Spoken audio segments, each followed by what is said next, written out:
and click to go live. I did. Okay.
Hi, this is Greg Hildebrandt.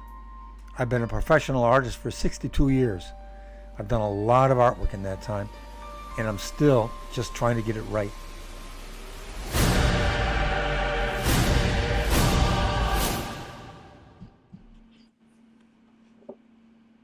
Hello, Mr. Greg Hildebrandt. How are you today, sir? Good. How you doing, Keith?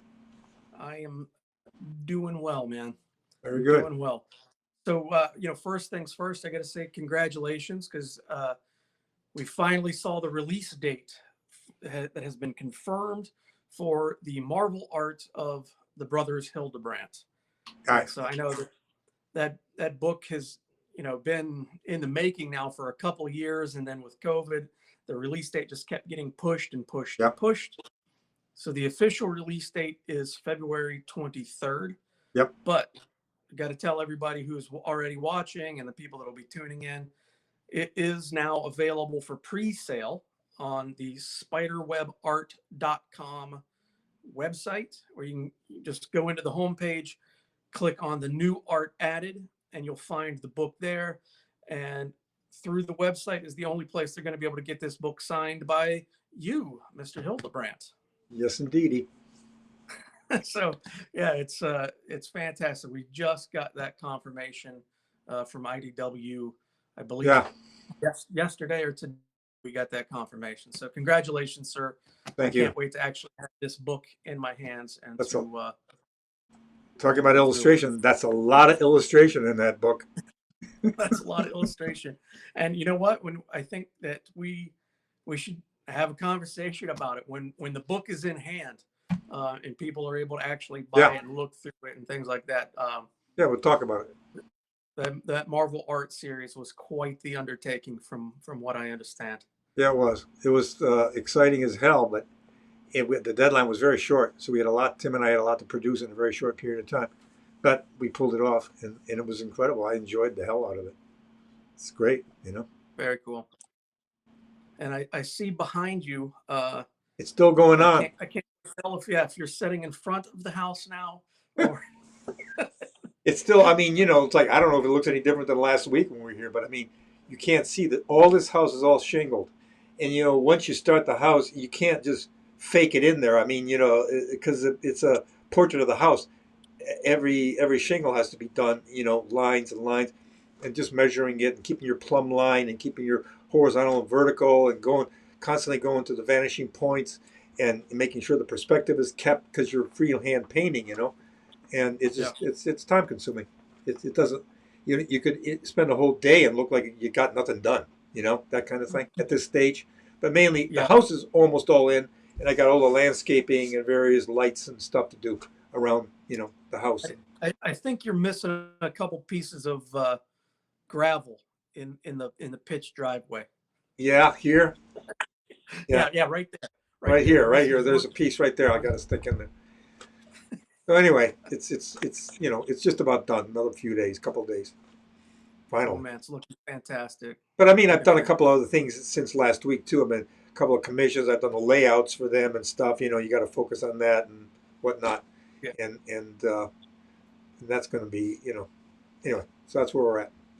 But so this week we're talking about illustration, the classics, and we are talking illustration. about the illustrated classics. So yeah, last week, Can I interrupt you a second, Keith? Gene's here. of course. I'm sorry, guys. So I just want you to know you're live on YouTube, but not on Facebook. Just so you know, neither Facebook page is working. You can't do anything about it now, but I want you to know that. Okay. Okay, thank you. One of these days.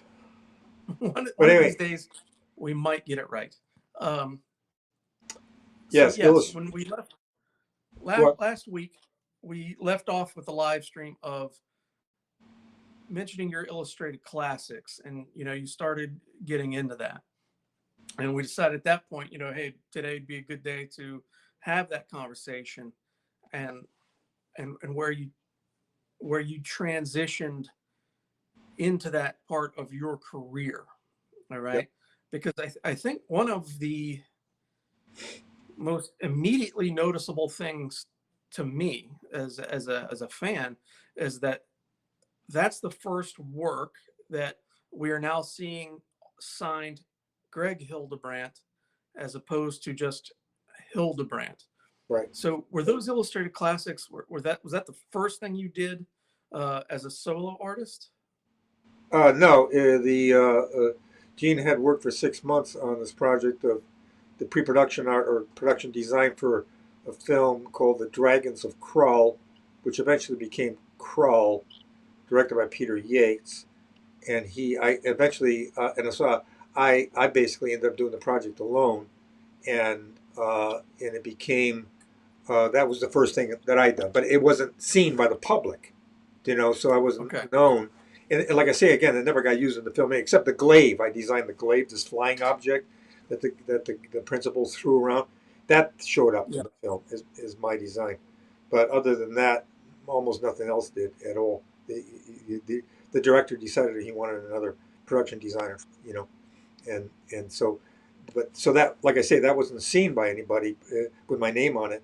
But the first stuff was these illustrated classics, starting, and this is when Gene and I just started to work together.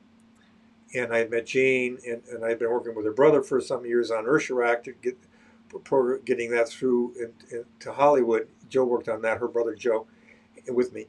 And then he introduced me to his sister, and Jane, and the two of them got together. They wanted to go in business together. And so Jane started repping me, and she, like I say, worked on the Crow project. And then basically I decided to sort of like, let's not keep up the whole business of sword and sorcery fantasy, like to get labeled only in that position, because that's the whole tendency to categorize people. We've talked about this before, I think. Yes. Either fans or the public or the industry wants to categorize you. You're the guy that does this very well. So I always was personally into all kinds of art forms anyway, and I didn't want to be labeled alone, and neither did Jane. She's thinking in the same direction. So we started let's take some of the public domain classics, all the works that are in public domain, and she and I both together kind of landed on A Christmas Carol, Dickens' A Christmas Carol. But Gene brought it first, I believe. Greg, before you go on into A Christmas Carol, just so that everybody that's viewing knows what you're talking about, what do you mean by public domain? There's anybody can reproduce it now. The copyright holder, the copyright has gone into the public domain. That is, the public can use these subjects all over again and reprint the text of the book without having any, what's the term, Jane? Legal connection to have to get the author's approval. Obviously, Dickens is. Yeah. What's a way to put that directly? Keith is asking for the people who don't know what public domain means. Okay. So the initial copyright term has expired. The initial copyright term has expired. And so therefore, anyone at that point can publish or use that work, whether it's textual or whether it's art, even music. The copyright expires on music. It's usually 95 years plus the life of the artist or the author. So Gene and I decided, let's do A Christmas Carol. This is the cover. That's a pretty big A Christmas Carol. That's a Charles biggie. Dickens. There you go. Charles Dickens. That's Like, a biggie. because I mean, I've loved the story since I was a kid. I think we all did, right? Probably most people had seen it, and of course, Gene and I were both big fans of the Alistair Sim British version, the black and white film, which is a masterpiece. I think that kind of like really hits it on all levels. In any event, I've been a fan of that film, and of course the books. But when Gene brought it up, my mind went like, no, no, no, no. There's got to be hundreds of illustrated versions of this book. I mean, they got to be all what out there. I would assume the same thing. Yeah. And we looked it up. She researched it, and I think Arthur Rackham did one. That's his more colored drawings that he did. The original, I forgot who did the original, Gene, the illustrations. I can't remember. Any of they're black and white. You know, I mean, I think what coloring added later in printing, but nothing we could find that was fully painted. Do you know? Yeah. So I felt, well, all right, well, good. Well, then that's cool. So I started laying it out, and then Jean, repping me, pitched it. She hadn't gone into publishing yet. She repped it and pitched it to Simon and Schuster, and that's this edition here. And I did, I think, 30 paintings for this. Like here's Scrooge and Marley appearing to him. And I posed Yes. models, and did all the costuming, and we did. And here's where Scrooge transforms at the end and dances with his nephews, at the party at the end of the thing. I really enjoyed these. I really got into this immensely, and the people posing for me got into it, and we were able to get all the costumes and invent all that stuff together, and so I mean that set me off in a whole different direction in a sense. Even though I've been illustrating for a long time, for many years now, doing all kinds of stuff, but nothing on this level. You know what I'm saying? Yeah. So, does that book include the entire text, or is it Yeah. abridged version? Or? No, it's the entire original text. Okay.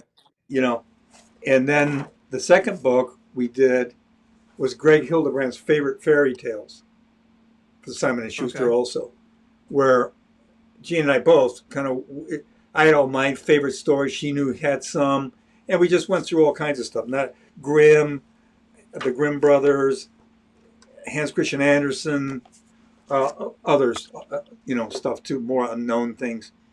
And so we did I did about 30 illustrations, including this one for Hans Christian Andersen's Little Mermaid. And this is kind of interesting from the point of view that Andersen does not describe her hair. I'm trying to get this straight on the screen, or Yep, hair I can see color. You see it? Yep. So that he doesn't really describe her in the text, and so I started I got down to the painting. I laid all the method of operation was to pose everything, do thumbnails, of which I would work like maybe draw a setup maybe 50 different ways. Mm-hmm. Or sometimes not. Sometimes you know how that goes as an artist, right? You take a scene and you can visualize it from multiple angles, medium shot, long shot, close up, high angle, low angle, and you're exploring all those possibilities. And the way I approach it, I don't think that it's like I'm trying to get it right. I just sort of jump into illustration in the layout phase and the designing phase, or the initial phase of it, like an explorer.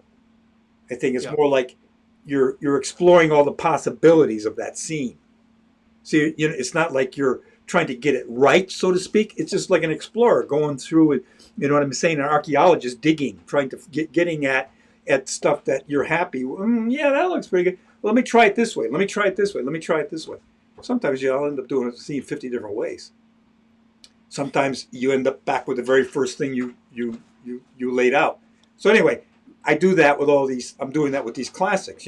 Just having fun with it. I'd get up in the morning, and this was before Gene and I were in a relationship, and I was divorced this time, and I was in my apartment. I'd get up early in the morning, have coffee, sit down in an easy chair, and just with a ballpoint pen, start to do little doodles, thumbnails, for all these scenes out of the book, both Dickens and the fairy tale book, and just, I think a ballpoint pen in my hand. I know I'm digressing into the technicalities, No, you're fine. You're fine.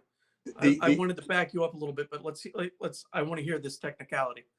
the ballpoint pen, I find out that if I just do it with a pen like that, it makes me think faster and more precisely. So Okay. it's a kind of like I think an unconscious playing with the fact that you can't erase it. Yeah. If you're working with a pencil and sketching, I can fix it. So I have a tendency to be probably a little more lazy when I'm using a pencil, in not looking for good drawing, so to speak, initially. Not that Okay. you know what I mean. Not that you're looking for a really fine drawing when you're trying to come up with thumbnails, but a pen in my hand seems to kind of like tighten the focus to keeping it more precise. You get me? Does that Yeah. clear? Yes. Yeah, I understand. So anyway, I do these. I just do hundreds of them. Land down, go over with Gene. We'd pick out stuff. We'd say that's the one, and then pose it, and get models and pose the whole thing, and then do the finished drawings. Now with Anderson, like I say, going back to that Little Mermaid, there's no description in the text of her hair color. And well, coincidentally, Gene posed for the mermaid back then, and so I'm talking about Gene. Like, should it be blonde? No, that's too blonde. That's too obvious. Brown, well, obviously not. Brown is too mundane, so to speak. Uh, green, no, green is too weird. Gene said red. Make it bright cadmium red, medium. I said good. So I gave her that big red mop of hair, Yeah. which years later, I don't know whether we should have this story or not. This, okay, we'll just say A it, but we segue. got to save this because it's a much deeper conversation. Let's than put that what we're one. doing right now. Yeah. We'll put a pin in this conversation, but we'll just say that, okay, you were very clear and that there was no description in the text of hair color. Right. You and Gene decided that it would be bright cad red. And then years later, a tiny little company by the name of Disney has a Made the Little bright red Mermaid. hair Mm-hmm. That's a story for another time. There's a story there, and that story will be for another time. So, but let's back up. I want to back up to Dickens, just because we're at Okay. that's at the very beginning of where we're at. And you said there are 30 illustrations in that Yeah, book? 30 paintings. Yeah. Okay, how did you come to that number? Oh hell, I can't remember exactly. It had to do with signatures, the way a book is bound, and all that kind of business, and sewn Okay, and put so- together. And I can't remember. I think it's got something to do with that sort of like thing, So yeah, so the technical aspect of the Yeah. printing process came Right. into play. And are there in that book? Are all 30 illustrations full paintings, or did you do some with drawings and things? No, they're all full page paintings. My approach is, full squared in picture plane paintings. My thing about, there's like, you can approach illustration like that, storytelling illustration, as a like page decoration, fantastic, Mhm. right? Or as a Alice's through the looking glass, sort of like you can step into the scene. Yes. Okay. So there's the two different worlds. I chose the path of I'm creating a separate reality that you can step into here. I think that's always been my bent since Yes. I was a kid. Yeah. A much more elaborate illustration. All the details are there. The viewer is looking through a window. You almost really take on the Scrooge position, and that you're looking in on this other world. Yeah, Right? absolutely. It's like I want it to be real. Wait a minute, let me get some water here. Yep. I want it to be as though you step into the scene. You're creating a reality that you can, people can walk right into. That's the approach. And don't take me wrong. This does not say that decoration is not magnificent. It surely is. It's just not a choice that I made. Two different worlds. Yeah. So my next question for you, with those 30 illustrations, did did you read the entire text and then you decided what you wanted to illustrate, or did Yeah. that come from people at Simon and Schuster? No, Or no, did no. that come from Simon Schuster had nothing to do with it. I mean, I think if I recall right, Jean and I decided to take it on before we even talked to Simon and Schuster. We were just going to do this, and then she was going to pitch it. No, I had no connection to them giving me any input as to what to illustrate. Jean and I pretty much knew the story by heart, and we both knew the scenes to do. And I would go. Again, that was my job to go do that. So I did all the sketches and all the layouts. You'd look at the scene several different ways. Close up, medium shot, long shot, high angle, low angle, whatever. Landing on what was the most dramatic angle for this for the content of the scene that you're illustrating. Yeah. And so that would be primarily my doing. Okay, No. cool. Yeah, because sometimes I know if you're working from a script or whatever, someone will pipe in and be like, okay, here we want this section or include this stuff and No, we and all took that. these But things on. They were our projects. I mean, then we would go out and sell it. Gene would go out and sell it. Here it is. You want it? And So this I'd worked with the editor at Simon and Schuster, Kate Klimo. She was now really the head of the Juvenile. And I'd worked when I started, Tim and I first started in illustration back in 1969. She was with Platt and Monk, which is a very old publisher that goes way back. They did The Little Engine That Could. That's a story that's okay. ancient, Yeah, I know very the old. story. Platt and Monk is a classic children's book and toy, place in the Bronx. They were. Kate had started there. She just got out of college, so I worked with her way back then. This would be '69, and then she now had moved up in her career, and she was now with Simon and Schuster, and she's just a fantastic person. She's incredible, bright, creative, genius level, And so it was she just dug it, and Jean went in and pitched it all, and I went in with her, and that was it. So I started painting it all, and they published it exactly like I painted it, So, yeah, no fiddling with anything. nothing.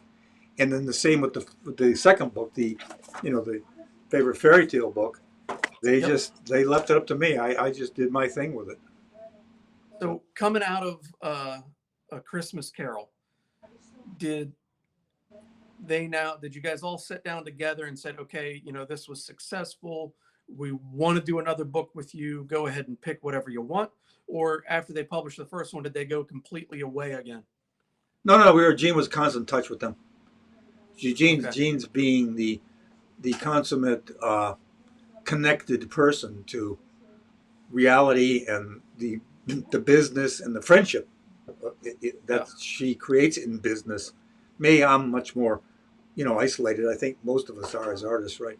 You have a tendency to want to just stay on your drawing board or your easel. I mean, that's kind of like the nature of it. She was the one that constantly made the connection, and she still does. She's the one that constantly is connected to the world, Yeah. Okay, so you come in. How did you get to the favorite fairy tales book? Dickens is the classic. All those stories in there are, some are more well known than others in the fairy tale book. But Yeah. What was your thought process in that? I think that it goes back to my childhood. I'd always loved that idiom, fairy tales. I mean, my mother was reading stories to Tim and me when we were little kids, so I loved all that mythology, and it's there. Then when you read Joseph Campbell, the mythologist, I don't know if Yes. you ever heard it. He was incredible. The interconnection of all of global of fantasy fairy tales. It's almost the same threads are in almost all cultures that are existing in fairy tales. So there's a unifying What was aspect his to book? that. The Power of Myth, was that his book? Yeah, Power of Myth. And he did a TV show with Bill Moyers, I remember, on NET that was fantastic way back in the day. Yeah, Power of Myth. That was his main book, and then he did a whole bunch of other stuff too.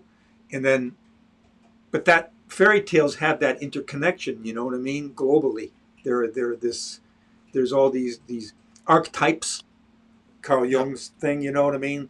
And I keep saying, you know what I mean? It's a phrase I keep overused. And You're 82. It's okay. You're not going to try to rechange your speech patterns at this point. right. So I think fairy tales are great because they have that universal quality about them. You know, that's why I chose it. Yeah. So you're now transitioning from sword and sorcery. You go into a different realm of fantasy, so to speak, Yeah. uh, with Dickens, and now we're in favorite fairy tales, which some elements of that sword sorcery kind of come back into play. Are at this time, and now that you've stepped away from the brothers Hildebrandt, Hmm. right? Um, and you're now operating as Greg Hildebrandt. The elements of the style are clearly there, but small things shift, in the style. Did you did you make any conscious efforts to say, okay, I don't want the paint applications to look the same, or I don't want the figures to look the same, or you know what, this is just the way I paint, and I'm going to paint That's regardless, and the, that doesn't matter to me. Like, the last one did is you right. have any kind of wait? I'm sorry. What did you say? The last thing you said is accurate. I'm just going to paint. In other words, I almost got into. I did think it through. Style. We've talked about that before, Yep. and I finally said to myself, I'm not going after any style. The hell with style. I'm not even thinking about style. I mean, what's that got to do with anything? I'm just going to paint scenes. And the other key element that I want to make here too is that I was really clear to Gene and me. There's no goddamn way that we're talking down to kids. These pictures were Yeah. painted. I painted them for me. I painted Yes. them. Yeah. I painted them for the love of painting them and loving the stories and loving the scenes and the characters and the circumstances, the environments that I was painting. Had nothing to do that I'm doing children's books here. Nothing to do at all with that. I'm painting. Period. You know. And I think part of that might be the reason. I mean, those books hold up, over you know decades now. You're talking like that was in 1981 Yeah. when you started doing Yeah. those. Early '80s, somewhere '82, somewhere in there, '83 maybe. Yeah. Yeah, and that they're able to hold all the way through to now to look fresh, with fresh printing. If and when you look at them on a computer screen, they still look, fresh. Good. They're not incredibly dated or anything of that nature. Yeah. Well, that's the thing. I mean, again, I think I remember the quote last week. I think it was Bishop Sheen's quote about if you married the spirit of one era, you'll be a widow in the next. Yes, That yeah, kind, you know what I mean? I think don't get me wrong. I love period styles. 50s, yes, 60s, yeah. Bob Peak, Bernie Fuchs. I mean, man, it's magnificent. But I chose, that's not something I'm trying to do with these. You're taking on these classic stories that go way back. Siegfried, Yeah. from the dramatic folklore, and they're ancient, and so you don't want to just paint it. Put How the hell would I put paint the scene? 1981 pop styling onto Siegfried. And that would have been totally legit. I'm sure it could be pulled off beautifully, but it was just it's a choice. What you make a choice. It's not like one's Yeah. good and one's bad. It's just a choice you make. It's just a stylistic choice. Yeah, I want to be I'm going to paint pictures here, and again, like I say, I emphasize. I mean, internally, I am not going after any style. I mean, the hell with style. I'm just painting. Yeah. Just in other words, leave yourself alone and paint. Just don't Don't get into your head about it. Right. All right. So, you transition, you mentioned that, you were doing crawl and you ended up doing uh, crawl by yourself. Right. Yep. And then, so then you moved into these books and you're doing these books, by yourself. Um, and again, maybe this is a story for, for another day, to get into or to not get into. But at that time, uh, you know, were you putting a stake in the ground of like some kind of personal identity stake, or, Tim just doing something else and that's why he ended up doing it? Like, how did that come about of Tim where and do you me. just end up moving into this genre completely on your own? Whereas, like, Well, I think, I mean, to put it politely, at one level about Tim and me was, I think that there was a lot to do aside from very specific things, which is a whole other separate story yeah, to get into maybe at some other point. But one of the issues was the fact that we're twins. We were twins, and we worked on everything together, even though we did separate things too. But in yeah, professionally, we had done everything together, and there was, I think, a kind of an attitude or a fear or an anxiety to some degree that what the hell would happen if the other guy is no longer functioning? Can I pull this off on my own? Kind of like thing. I okay, mean, a little bit, that's there. yeah, And for me, that was a big challenge to do that. And when we decided to work separately, like I say again, without getting into any yeah, gory yeah, that's, details of it, yeah, uh, that was challenging, intimidating, frightening, and exciting all in one breath. I was completely terrified and totally excited by it. So yeah, there's that combination, which is like, you're really on a tightrope now, and you've got, uh, can I pull yeah, this thing off? You know, yeah. This sink or swim element has got to be there, right? Whereas, totally. you you You're, had a lifetime business partner, yep, right. you've, Yeah, you're basically, friends yeah. Hmm. for life, Yep, and now all of a sudden one half of the business is not functioning on this right. project. So, And uh, the scramble for what Tim knew and I knew, we had both our respective knowledge too that we would merge, and we would kind of like one guy had more knowledge about certain things than the other guy, sort of like thing.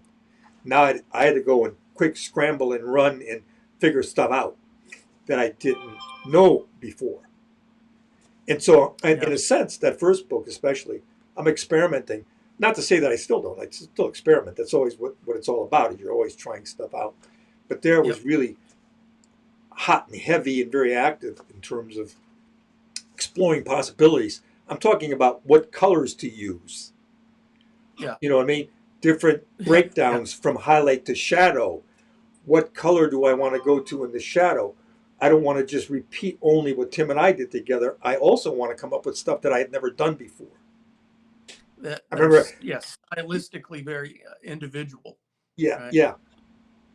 So a lot of And it, it isn't like you can look at any, like say the first book, say Christmas Carol, and say, well, this is the culmination of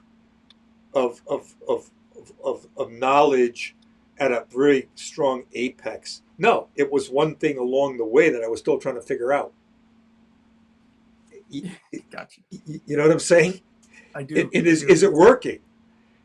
Yeah, Are these okay? Is this it? Is this fine? How does it look? And I was always having to check, and I still do that with Gene. What do you think? What do you think? What do you think? Because there's this kind yeah, of like need for eyes outside your own yes. That mind to that look at something. up to that point had always been right there on the painting with you. Yep. All right. Tim and I would always work each other. Tim would sit back and watch me paint for a while, especially on the Lord of the Rings stuff. And he'd give me directives. No, no, no, it's a little too much yellow. We got to put a little more white in it. That's too strong, you know? And then I'd sit Yeah, back and kind of like give him directives.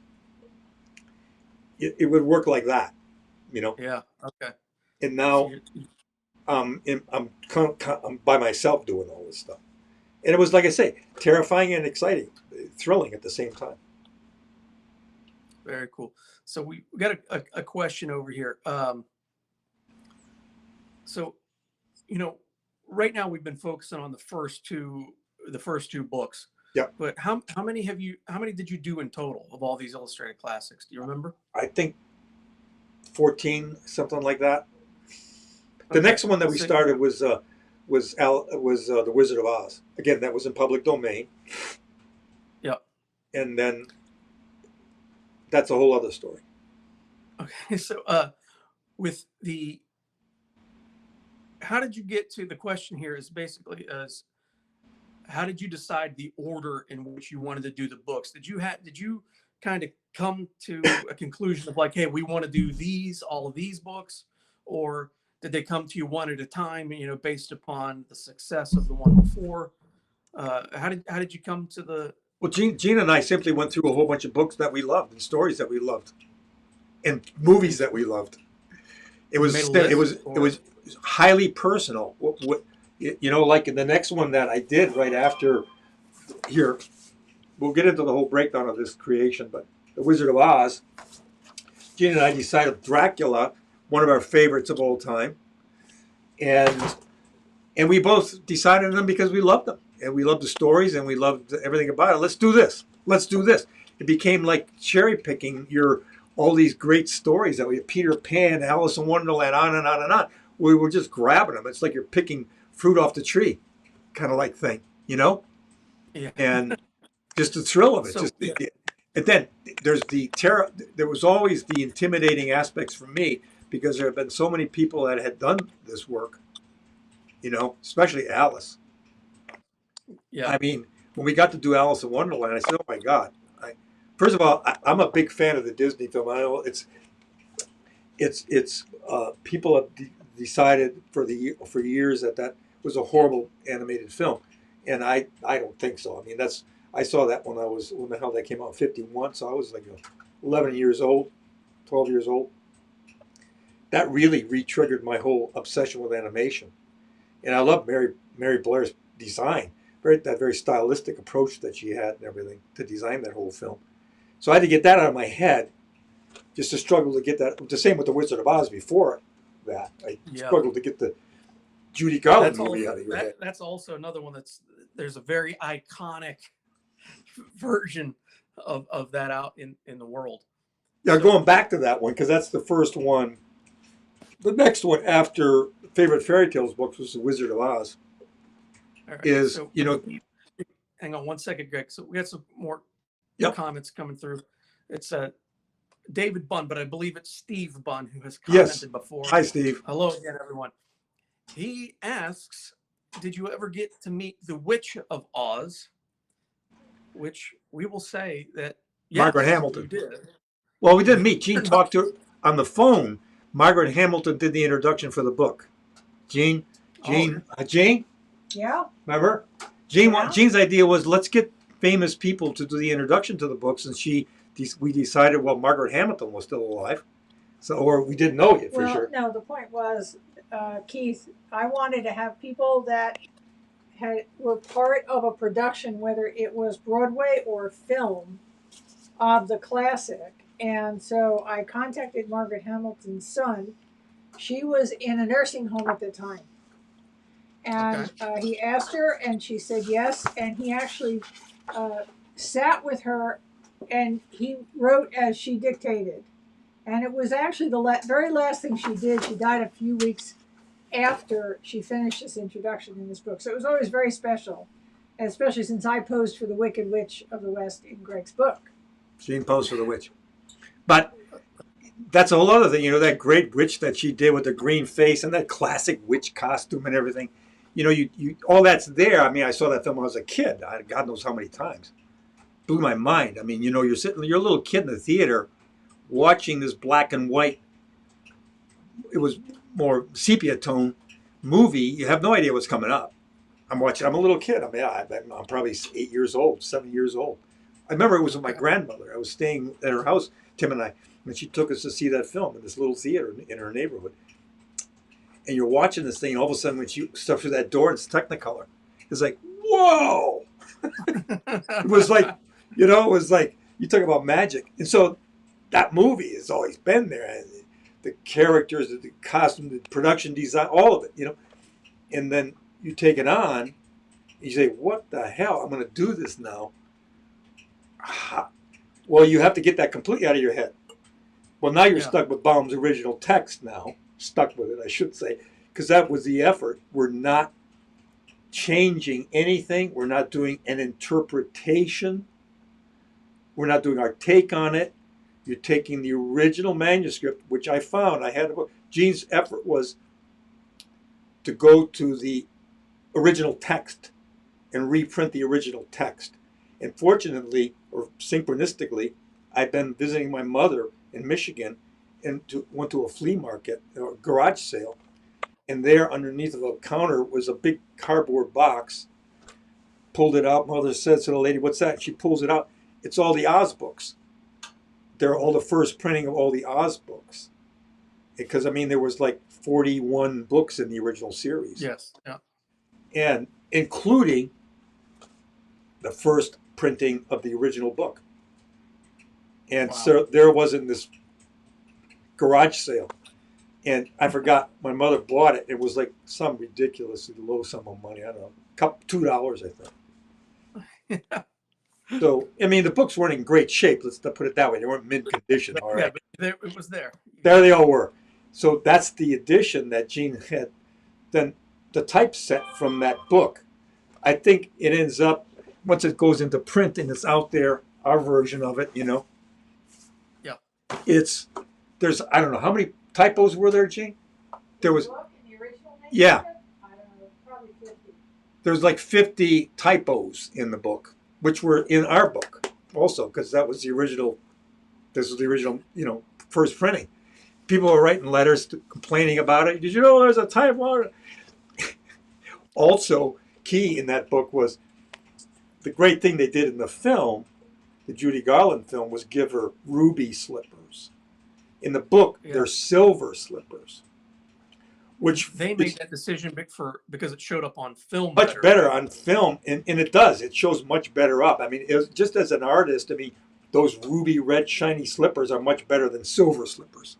Just as a visual, boom, you know, thing that stays with you. Did people give you crap then? Because yeah. Somebody wrote a letter to Gene complaining about it. Oh, this is terrifying. Why did you do this? Well, read the text. You know, it's in the book. That's what we're illustrating here. You know, and you're not. You know, you go to the original art, Denslow's art from that first book. It's a lion. It's not Bert Lahr in a lion costume. So you're dealing with that stuff. You know what I mean? You got to make it a real lion. Yes. And people were having problems with that because they're used to the movie, which, again, like I say, I love and everybody loves. But you're doing the original text. They couldn't get it out of their head. Right. And I get that. I mean, I had a hard time myself, you know. So each classic that we would do like that I was aware of from the past, Peter Pan, you know, Alice in Wonderland, and they're always, you're facing that to leap out of and your own self and your own past and your own hang-ups and just now jump into the white space and how are you going to handle this, you know? Yeah. That was challenging. So Chris Fab says, happy belated birthday to a dope Aquarius artist. Hey, Chris. This is the dawning of the age of Aquarius. And Steve Bunn also asked, are you ever considering doing 20,000 Leagues? That was done. Gene already did that with Ron Miller. She gave me the option to do it. I said no because I was totally hung up and still am on the 1954 Disney 20,000 Leagues Under the Sea. And Harper Goff's design of the Nautilus is magnificent. But when you read Jules Verne's text, it's just a silver tube almost, you know, a sleek silver tube. So if you were going to illustrate that, you'd be stuck with that. And I didn't want to do that because that was one, I could not get the Harper Goff's designs out of my head, nor James Mason's Captain Nemo. And it was just too much. I said, I can't deal with this. You know, as much as I loved the story, I read the original book. I read all of Verne when I was in high school, and all of Wells in high school. So I'd always been hung up on it, but I chose not to. Ron Miller's That's book was great. He's a space artist, and plus, yes, yeah. and he's a 20,000 Leagues Under the Sea expert. He did his own translation for the text from the original French, because Oh when the wow. British interpreted and did their take on it and printed it in England, they made Verne look like an idiot because of that whole British French thing that's been going on forever. And the way they interpreted it made it look like Verne was saying that iron floated. Iron floated in water. If you Yeah. and it was obviously not true. But anyway, Miller did his own interpretation, and he did a great job on the book too. So he was the right guy to do it.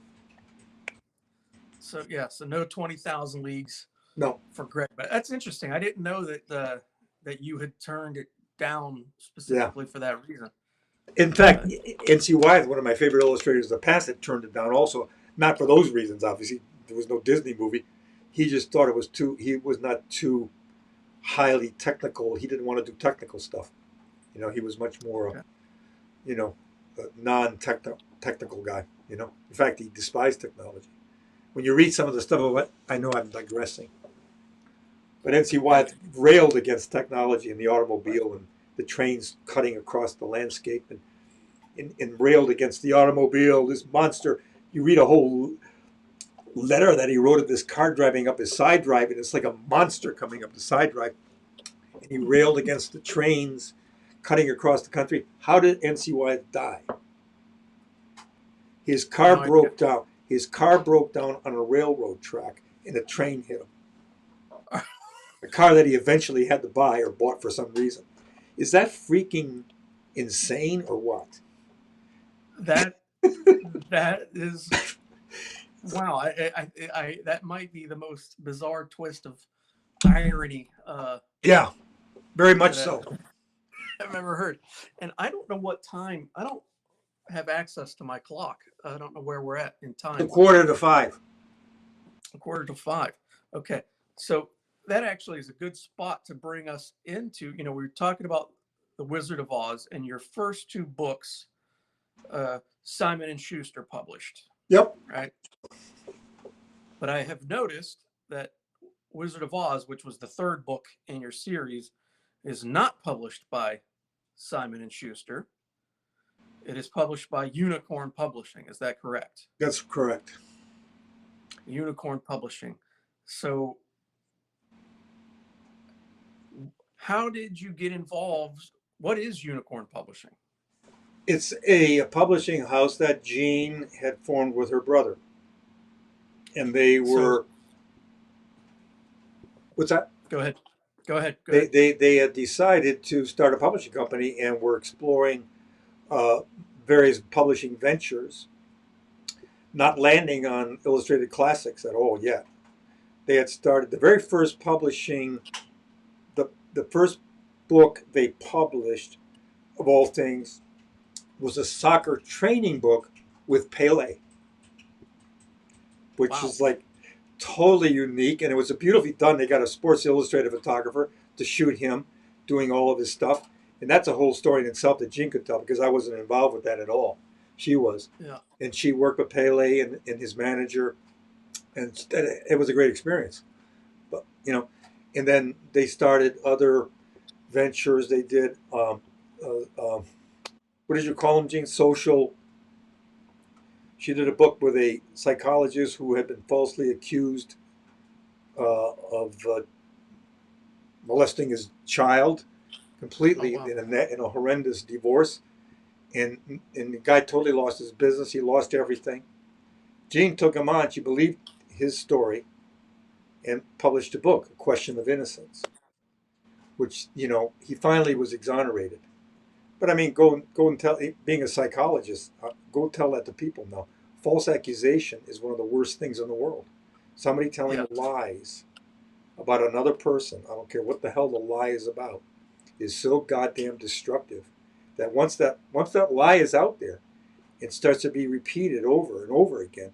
It starts to become the truth to people. Yeah. That's what they choose to believe. In human nature being what it is, thus the National Enquirer and such shit rags like that, that people need or want, or many of them, not everybody obviously, need Yeah. shit to eat. You know, they love to Yeah. eat. So with that and with her publishing, so now did she start this business in her publishing company, um, and then and she was doing her separate thing, and then you were doing the classics, and then just decided to move over, or was her the publishing company she made, was that a reaction, or like, hey, we should Well, do I mean, this? she here the way that worked was this book, The Wizard of Oz. It was again the third book we had done. Dickens. We had done the favorite fairy tale book, and then we decided, Gene and I, let's do The Wizard of Oz. And so we Okay. decided, we started it already without any, with the thought that we were going to pitch it again to Simon and Schuster. And I started to lay it out. I was drawing it all, moving ahead with it as though it was going to be a real project because they were interested in whatever we were going to come up with. And so I'd laid most of it out, didn't I, Gene? Or didn't I start painting it even? Yeah, I had finished the whole damn book before the contract was done with supposedly Simon and Schuster, or I should say, was it Simon and Schuster's high range book? No, not. Knopf publisher, and Gene went in and to discuss the business arrangement, the contract with them, and that's a whole other story. Yeah, don't get into it. Well, I mean, We don't have time. Gene said, "Don't get into it. We don't have time." Okay. But we will get into it at some point. So whether that's next week, possibly. Okay. But Yes. I'll let her describe that scene later, maybe next week. But the point is this: Knopf didn't do the book. Jean did. She then said, "To hell! I mean, I'm going to do this." They said, "You can't. There's not enough time." She said, "I'll get it out this year." And that was it. Again, like I said, the details of that scene is up to her to talk about later. But then she started her own publishing company, Unicorn. Well, that was already underway, I should say. Unicorn had already been started, but with these other projects, and this was the first one that I did for Unicorn, and it still stuck to the original. I think now we broke it down to 20 paintings and 10 black and whites. Okay. Because not only did I do this book that same year with Unicorn, which let me see what the hell was the date on this thing. 1985. We did, let me see if my memory is serving me correctly. 30 colors. Huh? 30 colors. Yeah, we did Dracula. I did Dracula. And this. And if I believe I did, I think, is this taking too much time up? No, you're fine. And this, all in the same year. Christmas Treasury. So that's like Wizard of Oz, Dracula, and A Christmas Treasury in 1 year. all in 1 year, each having 30 illustrations. Yep. And I think one book of illustrations is probably more than enough work for the typical artist to go in a 365-day period, if not over a 2-year period. And you nailed out 3 of them. It's challenging. There's something about, I think, Tim and I always were of the mindset that the more impossible it is, the more exciting it is. You know what I mean? If it's easy to do, what the hell's the point of it? I mean, kind of. It's easy to do, It's like the bigger and more impossible it seemed. It seemed like that was more exciting. In any event, I was like running full steam ahead at that time too. Like I said, there was with this intimidation and fear, and yet super excitement about pulling it all off on my own. Yeah. Even though I worked with other people, I was working with other people for costumes and all kinds of stuff like that. Don't take me wrong; it wasn't completely alone. and certainly with Gene aiding in the whole setting everything up and managing everything and connecting and making model appointments and getting people over to the studio and doing all that organization to pull the book off, to say nothing of the actual production of a book and everything like that. Yeah, well, no one works in a vacuum. We understand that. Right. You're talking specifically of brush to canvas or Right. brush to board. Yeah. Yep. It's you. Yep. You're the one doing. Yep. Nobody else is there doing anything. So yeah, I'm definitely looking forward to hearing more about. I got a taste of the birth of Unicorn Publishing. Yeah. So I think that everybody will be in for a treat. Hey, look at, I mean, when they hear that story, and we've definitely got to have Jean on to tell that. So whenever she feels comfortable, getting in and reliving that. So also, we'll get a couple more questions, man, coming in. Let me just throw this into it. I mean, what I found out later after all this stuff was that Michael Jackson was a huge fan of these books.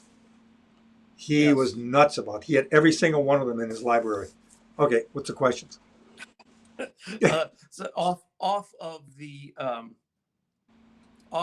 classics, but do you have any plans, or have you done anything for heavy metal recently? Someone's asking. They have collected 4 of your covers from Heavy Metal magazine, and they were wondering if that was something that you were interested in doing again, or you ever were going to do any again.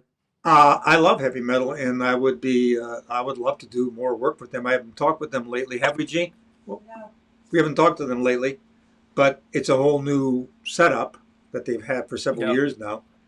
And no, I'm a big heavy metal fan, and I would certainly love to do more stuff with them. But there's not a lot of boards right now. Okay, and then so they also ask how you picked Spiderweb Art as your new company name. That was so Gene. I believe that was Gene, right? That was Gene's doing. And so maybe when we get Gene on to talk about Unicorn Publishing, she could talk about the transition from Unicorn to Spiderweb. Yeah, that's a whole other thing. That which has got filled with distress and happiness at the same time. It's all good, man. It's all good. But we're coming to a close here, so I wanted to bring up again because we have more people watching and more people are going to tune in. But again, once again, saying congratulations to you for the publication of the Marvel Arts of the Brothers Hildebrandt. The book was a long time in the making, from you and Tim putting in all the work of making the iconic paintings that people still want to see after all this time. But then the work that Gene was doing at Spiderweb, putting the book together and doing the layouts and the writing of the book and everything. Yeah. It finally crossed the finish line in the COVID world and is coming out on February 23rd as the official release date. But so that everybody knows, it is up for pre-order on spiderwebart.com right now. And the ones they get from Spiderweb Art are hand signed by none other than you, Mr. Hildebrandt. Right? Yes, indeed. So, yeah, anybody that's interested in placing that pre-order, go to spiderwebart.com. Go to the new art added section. It's right there on the home page, and you will find that book. It was just added in today. You'll find it. You could go in and place your pre-order, and those pre-orders will ship in that last week of February. Once Spiderweb Art copies come in, you're going to sign them, and then they'll go immediately out. Right? Yep. That'll be it. All right, man. Yes, indeed. So is there anything else you want to say to close us out for the day? Anything about your thought on these classics or on the classics? I'll tell you, that was one of the high points of my whole artistic career, is working on those classics with Gene and Unicorn. I mean, to be able to go through and pick all these stories that I've been nuts about since I was a kid, and I'm going to do my take on them, and it was a high point, and I always. We had a great reaction to the books. I mean, they sold like crazy.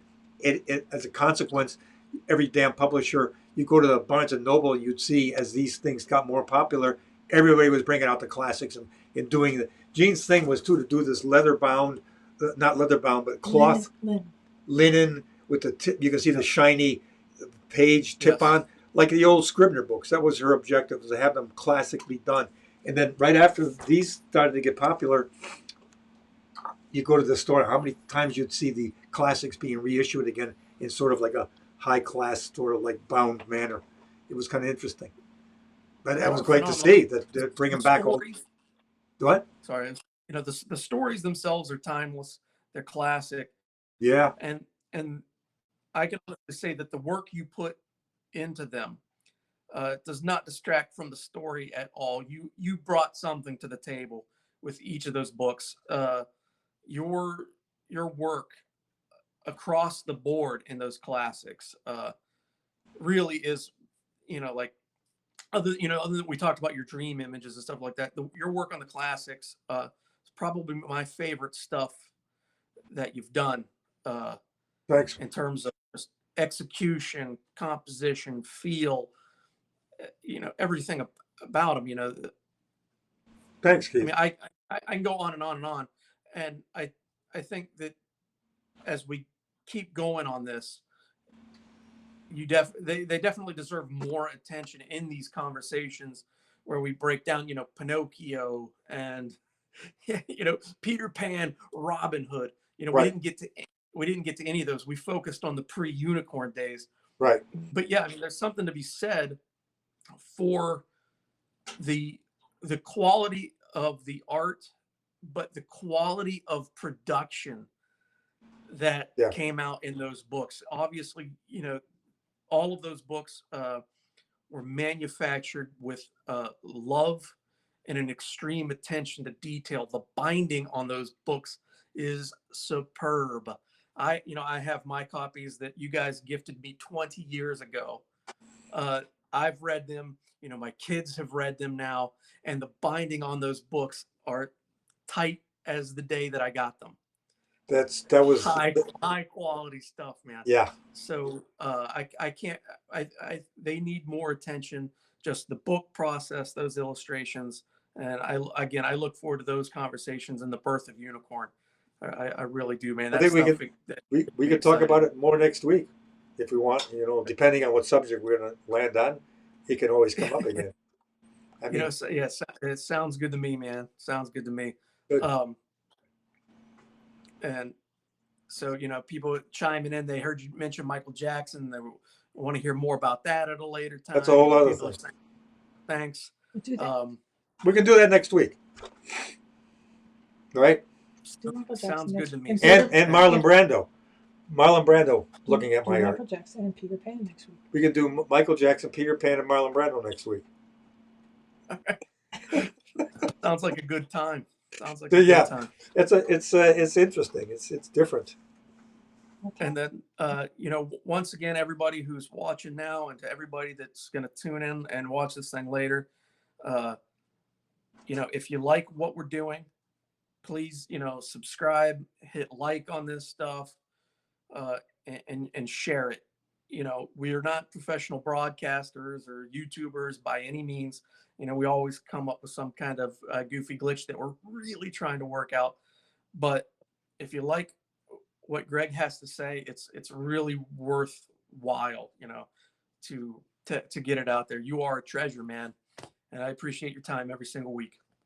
Well, it's nice being with you, Keith, every single week. So, thank you very much. Thanks a lot, man. I appreciate it, and you have a very good night, sir. You too. Right. Bye. Over and out.